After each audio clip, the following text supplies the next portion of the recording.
Audio on demand from Vision Christian Media. Foundations. To make the New Covenant more palatable for modern readers, in many places where the word slave is used to describe Christians being slaves of Christ, the translators use the word servant instead. And you've got to ask why. Foundations. Understanding the Jewish foundations of our Christian faith. With Robbo Robinson and Mandy Warby.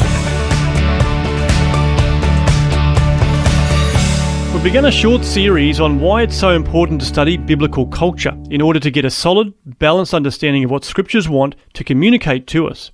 Sometimes we want to make the text say something that it doesn't say.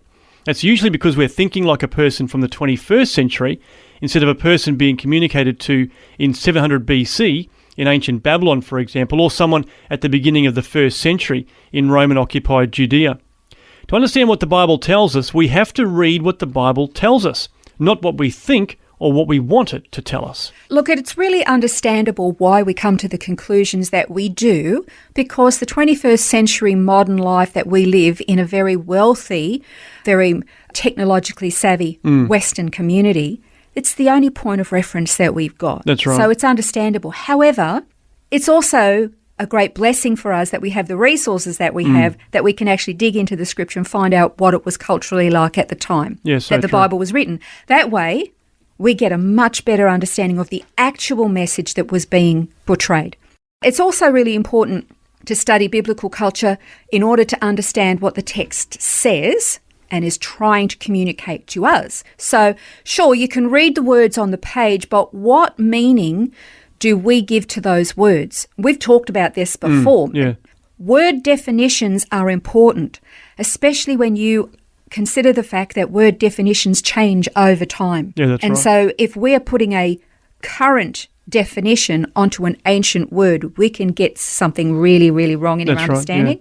For example, in the original manuscripts of both the Old and the New Covenants, there is no usage of the word refugee or something similar to that. But in recent years, modern translations that continue to update themselves have begun to use the word refugee generally in the place of the word fugitive.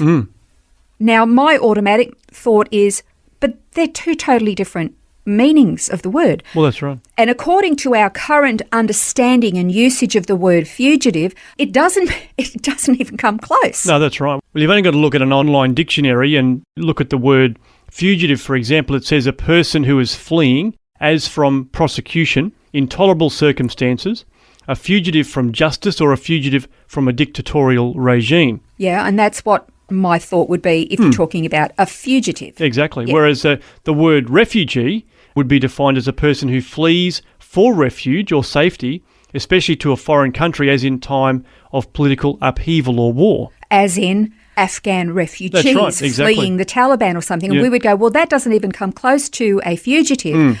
But what's happened is that there are some translations of the Bible who use those two words interchangeably, as if they're the same thing.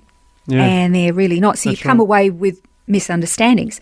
So we would never use the word fugitive for refugees fleeing from ISIS or the Taliban in Afghanistan, and we would never use the word refugee for Idi Amin, for example, the tyrant in Uganda, when he fled to Saudi Arabia to escape prosecution, living like a bazillionaire in Saudi Arabia to the end of his days. So it's actually really, really important to know what the text actually says when you study it, and it's also why it's really, really important to have a solid translation to study from. Well, that's right, yes, because I guess we rely on the translators and we just assume that they've done the work, but sometimes that isn't the case. I mean, for example, if we look at Blue Letter Bible, online it's blueletterbible.org, the NASB translation for the word slave.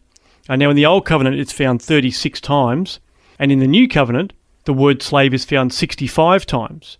That's in the NASB, but when you change the translation to the ESV and search for the word slave, it only brings it up 17 times in the New Covenant. So essentially that means that there's 48 places in the New Covenant in the ESV translation where the word for slave is missing, and that's actually because they've changed it to servant. So there are several different Greek words that are used for slave. Okay, they are, I'm not going to pronounce these properly, by the way, just saying.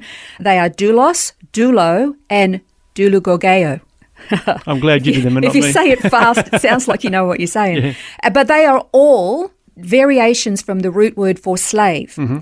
The Greek word for servant, and I'm going to mispronunciate this too, is woiperidis, and it is never, ever used to describe a slave of any kind. Yet, to make the New Covenant more palatable for modern readers, in many places where the word slave is used to describe Christians being slaves of Christ, the translators use the word servant instead.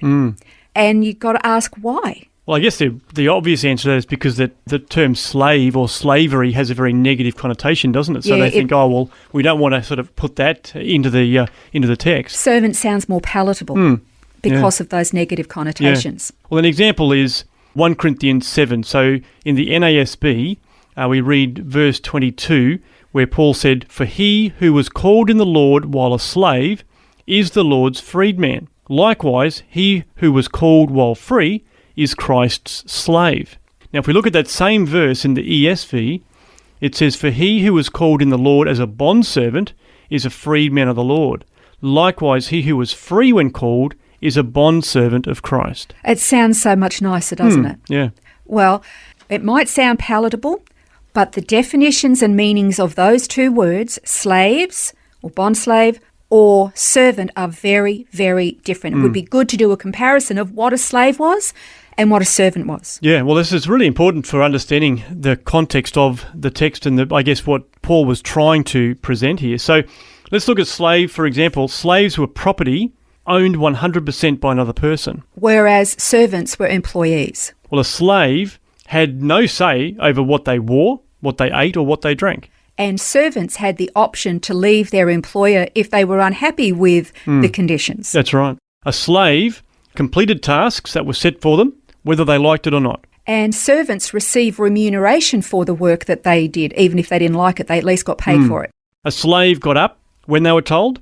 They went to sleep when they were told. They just basically did what they were told. And for a servant, they had to fulfill predetermined tasks set by their employers. Well, a slave, of course, the other thing was that they never got a day off. No, they didn't. Servants have rights and they have protections according to the law and generally did have days off, time off for holidays, birthday, all those kind of things. Yeah. Well, a slave could be killed as well. They could be beaten or abused at the whim of their owner. Servants have the right to live in their own homes or they can negotiate on the conditions or having their room and board or something like that. A slave could be sold to somebody else with no possibility of recourse. Servants, on the other hand, could leave their employment if they were unhappy. So it was in the employer's best interest to make life a little more comfortable for them. And finally, slaves had absolutely no rights or protections, especially in the ancient world, although that was a little bit different in Israel. Yeah, it was. Actually, slaves actually did a whole lot better. They even got a day off and they had to have, when they were released in Israel, they had to be sent away with their arms filled with money and goods and things so they didn't go out alone.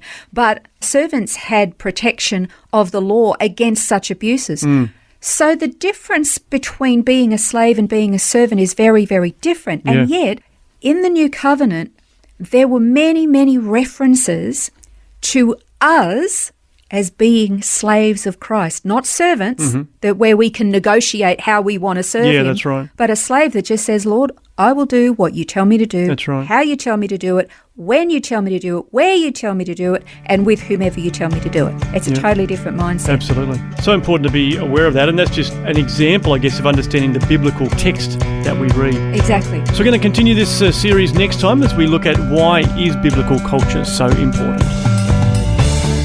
This has been Foundations, a look at the Jewish foundations of our Christian faith. For study notes, resources and more, see vision.org.au/foundations.